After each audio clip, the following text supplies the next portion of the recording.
I'm Sharon Vaknin for CNET.com, and today I'll guide you through a few ways to set up your new MacBook. One great thing about buying a new MacBook is that it arrives basically ready to go, right out of the box. But before you go crazy snapping pictures in photo booth, I've got a few suggestions, and even if you've got an older MacBook, you could probably use these tips too. First, let's take care of security, a very important feature. If you ever lose your computer or share it with others, your data will be secured with this setting. Go to System Preferences and select Accounts. Hit Login Options and disable Automatic Login. Now your Mac will require a password on startup. If you're really paranoid, you can automatically set up your Mac to log you out after a set period of time. Go to Security and check off Log Out After, whatever duration of inactivity. Another thing I suggest you do immediately is customize the dock. You can use it as a simple application launcher, or you can get more out of it with just a couple clicks. First, send it to the left side of your screen. You have much more horizontal space than vertical space, and by placing it on the side, you're maximizing your screen.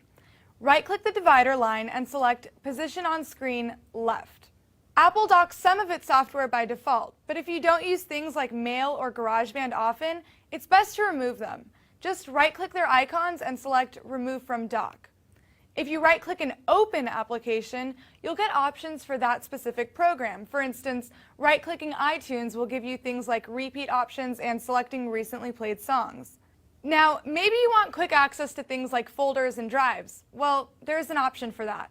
Just drag a folder like Documents to your dock and it'll be available for quick launching. A very useful but frequently neglected customization is in the Finder.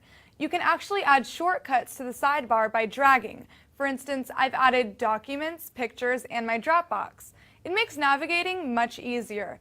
And if you're so inclined, individual files can also be stationed there. While we're here, let's tweak the toolbar. Right-click the top bar and select Customize Toolbar. You'll see many buttons to choose from. Add or remove whichever ones you please.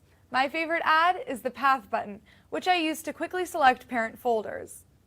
It's time to enable Hot Corners. In System Preferences, head to Expose and Spaces.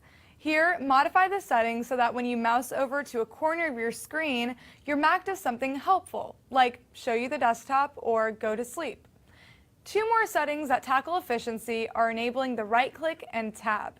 Go to the trackpad setting and check off secondary click under one finger. This is as close as you'll get to a dedicated right-click button. What I don't understand is why Apple disables the following feature. Go to Keyboard and Mouse, Keyboard Shortcuts, and select the radio button All Controls.